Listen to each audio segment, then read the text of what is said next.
আসসালামু আলাইকুম। দেখেন মানে কোথায় গেলে সিকিউরিটি পাবো? আমি বর্তমানে আছি ডিসি হিল চট্টগ্রামে।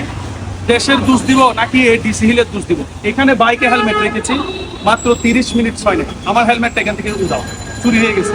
এখানে কিসের নিরাপত্তা? মানুষের নিরাপত্তা নাকি জিনিসের নিরাপত্তা? বাইকের জন্য বাইক তো চুরি হয়, বাইক চুরি হয়, সেজন্য আমরা বাইকের জন্য অনেক বেশি সিকিউর টাইপের লক আমরা মানে ইউজ করি। কিন্তু এই জায়গাটা তো দেখেন দুইটা হেলমেট ছিল, যেটা পুরাতন হেলমেট, দেখেন এটা পুরাতন হেলমেট। এই হেলমেটটা নিয়ে যাই নাই, বাট আমার এই জায়গাটাতে একটা ব্ল্যাক কালারের আমার ফেভারিট একটা হেলমেট ছিল, এই হেলমেটটা একদম নতুন ছিল। সো এই হেলমেটটাও কি নিয়ে যাইতে বলছে? মানে কি বলবেন আপনি? দেশকে দোষ দিবেন নাকি মানুষকে দোষ দিবেন? কোথায়? নাকি এই জায়গাগুলোকে দোষ দিবেন? আমি একটা কাজ আসছিলাম, 1 ঘন্টা এখানে রেস্ট নিব ডিসি হিল পার্কে, মানে মনোরম পরিবেশ, 1 ঘন্টা তো স্পেন্ড করার জন্য আসছি। বাট দেখেন এখন এই যে হেলমেটটা 30 মিনিটসের মধ্যে নিয়ে গেছে। আমি এখানে হাঁটতেছি, মাঝের মধ্যে আমার বাইকের দিকে আমি তাকাচ্ছি, মানে নিজের একটা কমফোর্ট ফিল হচ্ছে না।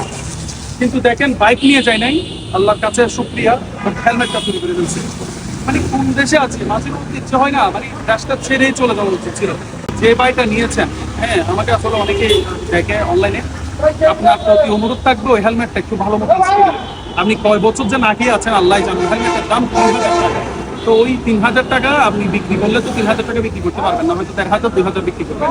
এগুলো দিয়ে অ্যাটলিস্ট যা খাবেন না, আমার জন্য একটু দোয়া করিয়ে, অ্যাটলিস্ট এটা চাই আপনার কাছ থেকে। যদি আপনি যিনি চুরি করেছেন উনি যদি এই ভিডিওটা পান, ডিসি হিলে আমি আমার গাড়িতে রেখেছিলাম, দুটো হেলমেট ছিল, একটা চুরি হয়ে গেছে।